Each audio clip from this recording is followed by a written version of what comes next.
Fiji, a collection of over 300 tropical islands in the South Pacific, and destination for travellers searching for crystal clear waters and idyllic white sandy beaches. British backpackers George Burke and Maddie Fry visited the Fijian island of Koro in January 2016 to work on a volunteering project. I first decided to go to Fiji at the end of school on a gap year. I wasn't disappointed when I got there. I thought it was amazing. The country's absolutely stunning.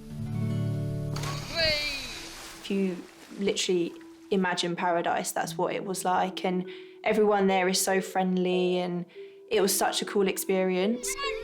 We were teaching in the schools, we were playing sports, the weather was absolutely amazing. They were on the island for just 4 weeks when a tropical cyclone named Winston begins to loom in the South Pacific Ocean. That day was completely different. It was dark and it was cold. I'd see men boarding up their windows. They were hammering planks of wood to their windows. That made me a bit alarmed. I realised it's going to be pretty big. On a hotel resort in neighbouring island Gamia is scuba diving instructor Chad Sinden. Part of our job is to monitor the weather, as any good dive operation does, and we knew the storm was incoming. It was classified as a Category 4, and it was just due to miss us, and then overnight it was upgraded to a Category 5. We were just completely unprepared for how quickly the storm would arrive and the intensity in which it would arrive. The cyclone gathers strength over the warm waters of the South Pacific and is now on a direct path towards the islands of Fiji. On Koro, George and Maddie take refuge in one of the few brick houses on the island, praying that its solid walls will keep them safe. There were about 20 people in the room that was no bigger than the standard size living room in a UK house. I was saying everything's going to be okay, even though in my head I knew that was a lie. I don't think it's that bad, man. This was a natural disaster of epic proportion that we were right in the middle of. Literally nothing could be done to help us in that scenario. It was kind of getting progressively worse. The noise was getting a lot louder. We just remember seeing a lot of flooding. The wind was actually picking up seawater. Outside, you couldn't really see anything. It was really hazy. You could just hear this loud whistle of winds going past. Also on Koro, seasoned travellers Mike and Samantha Mudd take shelter in a house they believe is built to withstand cyclones. People kept telling us that Koro Island was the safest area for cyclones. We got a phone call about 6 a.m. from our neighbor, and she was crying, and she was saying, "We're gonna be hit by this huge storm, and there's nowhere to run." Figured it's not gonna get much worse than this.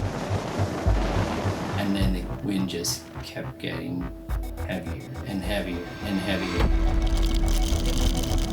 Meanwhile, Chad and his mate Sammy are enjoying their close encounter with a tropical cyclone. I've never ever seen wind as strong as this. It's all getting smashed. We thought this is quite a unique experience, this will be fun, and we started to run around with our cameras. Winston's really kicking our asses now. The storm is absolutely chaos. We were kind of having fun running around in our flip-flops, with a hard hat on, of course. Safety first all the time, you must wear a hard hat.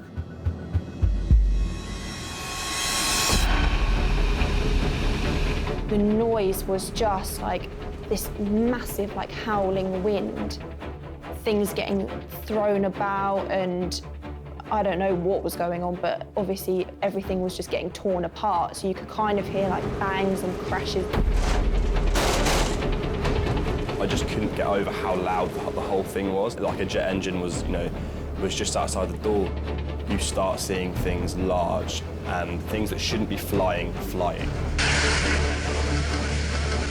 It was apocalyptic. Everyone in the group was worried, panicked. We were thinking, what do we do? Some of the girls were crying, some of the boys were crying. Anxiety was just gripping at us, and we just wanted to be safe. Mike and Samantha Mudd's cyclone-proof house is being tested by wind speeds of around 185 miles per hour and a lethal build-up of pressure. You know, the wind was blowing in such a way that we could feel it in our spines, vibrating every part of your body. And the air pressure, it's like when you go in an airplane and your ears start hurting and you feel like your head is going to explode. The house fills up with pressure. The wind blows in and it's not able to escape. So it felt as if the house was a balloon that was filling with pressure until walls started popping. It was literally just rattling the entire house. And that was when I started feeling really afraid. You know, that's the wind ready to pull the roof off. What are we gonna do? The roof is gonna come off. Back at his resort, Chad throws caution to the wind and makes the disastrous decision to head out into Cyclone Winston for one last time. Storm's really intensifying now. Really bad idea being outside. Probably not good staying under a coconut tree. We'll do one more lap of the resort, just to make sure the guests are there, No damage to the resort. to make sure there are no locals that are also injured or caught under trees or anything like that. Just walking round, see if anybody's been injured.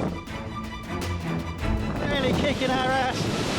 So we were walking around, spinning around wildly, looking at trees sort of blowing over, branches flying through the sky.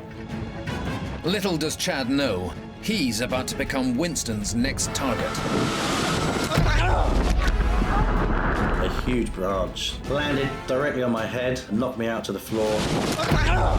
I remember going down with a sickening thud.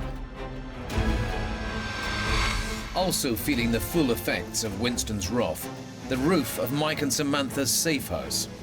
When the roof came down, we all dove into the bathroom. I just kind of got into fetal position. The cyclone is not outside anymore, it's inside. We felt completely helpless. My biggest fear was how much it would hurt. If I'm gonna die, I hope this is a painless death and a fast one.